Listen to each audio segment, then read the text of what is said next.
नमस्कार दोस्तों, आपका बहुत बहुत स्वागत है हमारे यूट्यूब चैनल में।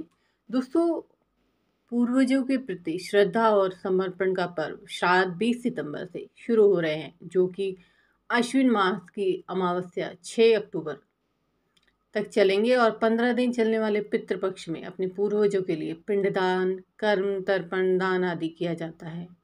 अपने पूर्वजों के सम्मान के लिए इन दिनों पंचबली भोग लगाया जाता है। साथ ही ब्राह्मण भोज भी कराया जाता है। कहते हैं कि पितृपक्ष के दौरान अगर किसी की कुंडली में पितृदोष है तो कुछ उपायों को अपनाकर उन्हें दूर किया जा सकता है। अगर व्यक्ति के ऊपर पितृदोष है तो जीवन में उसे कई तरह की समस्याओं का सामना करना पड़ता है। इतना ही नहीं, उसके बनते हुए काम बिगड़ने लगते हैं, तरक्की रुक जाती है, जीवन में अशांति बनी रहती है। इस बार आप भी इन उपायों को कर सकते हैं, अपने पितृदोषों के प्रभाव को कम कर सकते हैं। आगे बढ़ने से पहले आपसे निवेदन है, हमारे YouTube चैनल को सब्सक्राइब कर दें, पास ही बने घंटी के बटन को दबा दें ताकि हमारी आने वाली वीडियोस की नोटिफिकेशन पहुंचे आप तक सबसे पहले। दोस्तों, श्राद्ध पक्ष में पंचबली भोग लगाना चाहिए। पंचबली भोग से तात्पर्य गाय, कौवा, कुत्ता, देव और चींटी आते हैं। इतना ही नहीं, 15 दिन तक लगातार कौवों को खाना खिलाना चाहिए। ऐसा माना जाता है कि हमारे पूर्वज कौवों के रूप में धरती पर आते हैं, इसलिए यदि 15 दिन कौवों को भोजन जरूर कराएं, उसके बाद ब्राह्मण को भोज कराएं। अगर घर की कुंडली में, आपकी कुंडली में पितृदोष है तो घर की दक्षिण दिशा में पूर्वजों की तस्वीर लगानी चाहिए। इसके साथ ही आप जब भी घर से बाहर जाएं या किसी शुभ काम के लिए निकलें तो पितरों का आशीर्वाद जरूर लें। कहते हैं कि इससे पूर्वजों की कृपा आप पर हमेशा बनी रहती है और आपका पितृदोष अगर आप में है तो वो भी धीरे धीरे कम होने लगता है।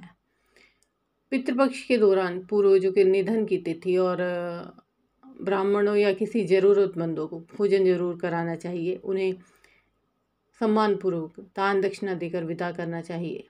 ब्राह्मण को भोजन कराते समय याद रखें कि वे पूर्वजों की पसंद का हो और अपने हाथों से बनाया गया हो। इसके साथ ही आप यथासंभव उन्हें वस्त्र और अन्न का दान भी कर सकते हैं। इससे पितृदोष कम होता है।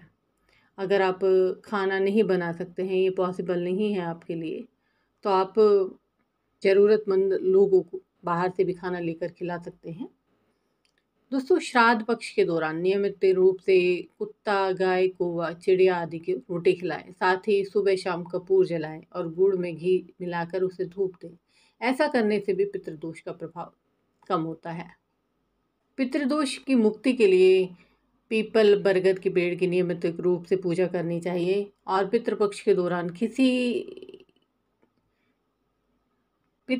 दौरान आप दिन के समय जल चढ़ाएं। साथ ही फूल, अक्षत और काले तिल अर्पित करें। इससे ये साथ ही पितरों से अपनी गलती की क्षमा भी मांगे, उनसे आशीर्वाद लें।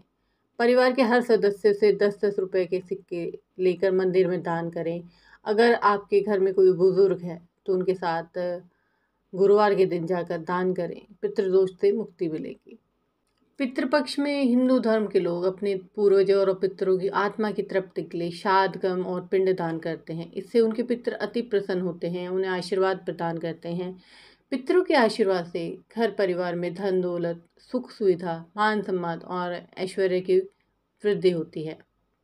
दोस्तों, श्राद्ध पक्ष में अपने पितरों की आत्मा की शांति, उनकी तृप्ति और आशीर्वाद प्राप्त करने के लिए हर इंसान को अपने पितरों का श्राद्ध जरूर करना चाहिए।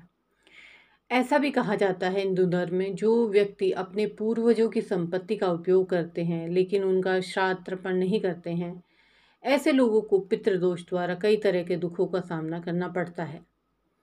आज हम आपको बताने जा रहे हैं श्राद्ध में कौन से कार्य आपको करने चाहिए और कौन से कार्य आपको नहीं करने चाहिए, जिससे कि आपको पितरों का पूरा पूरा आशीर्वाद मिल सके। सबसे पहले जानते हैं दोस्तों, श्राद्ध में क्या ना करें। रात में कभी भी श्राद्ध नहीं करना चाहिए क्योंकि रात को राक्षसी समय होता है। संध्या के वक्त भी श्राद्ध नहीं करना चाहिए। श्राद्ध में कभी भी मसूर की दाल, मटर, राजमा, कुल्थी, काला उड़द, सरसों और बासी भोजन का उपयोग ना करें। श्राद्ध के वक्त घर में तामसी भोजन ना बनाएं और कोशिश करें कि अपने हाथ से ही भोजन बनाएं। अगर आपके साथ ये पॉसिबल नहीं है तो आप बाहर भी ज़रूरतमंद लोगों को खाना खिला सकते हैं। श्राद्ध करते समय गुस्सा, कलह और जल्दबाजी नहीं करनी चाहिए।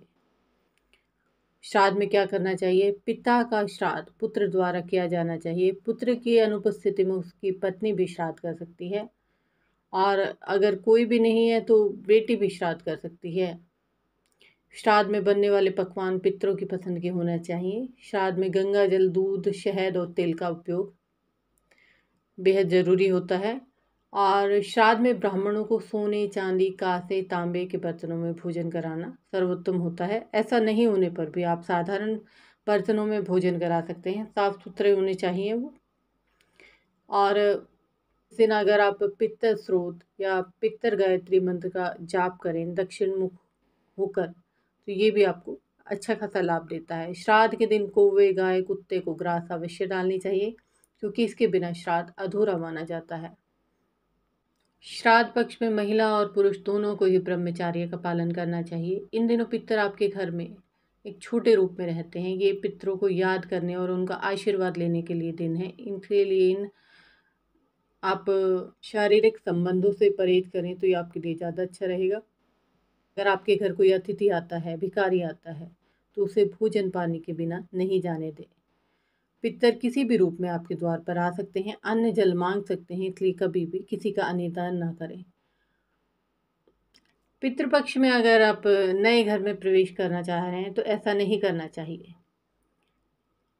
दोस्तों, श्राद्ध पक्ष अशुभ नहीं होते हैं, क्योंकि श्राद्ध पक्ष गणेश चतुर्थी और नवरात्रों के बीच आते हैं, और शास्त्रों के अनुसार किसी भी शुभ काम की शुरुआत से पहले गणेश भगवान की पूजा की जाती है। इस आधार पर देखा जाए तो श्राद्ध पक्ष अशुभ नहीं है। श्राद्ध पक्ष में पितृगण पृथ्वी पर आते हैं और वो देखते हैं कि उनकी संतान किस स्थिति में है। संतान नई चीज़ खरीदती है तो पितरों को खुशी होती है, क्योंकि उन्हें पता चलता है उनकी संतान सुखी है।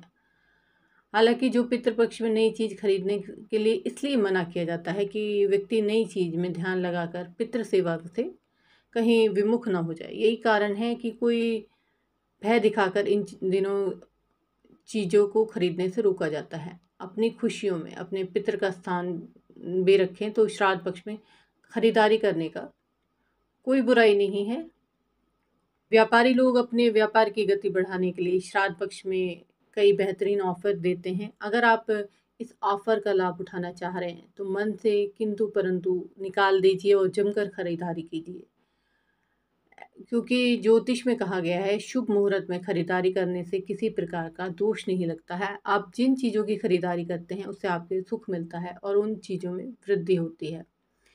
तो इस साल श्राद्ध पक्ष के दौरान कई शुभ मुहूर्त बने हुए हैं, जिसमें खरीदारी करना लिए आपके लिए काफ़ी शुभ रहेगा। थैंक यू दोस्तों। चैनल को लाइक, सब्सक्राइब, शेयर करना ना भूलें। वीडियो को अंत तक ज़रूर देखें।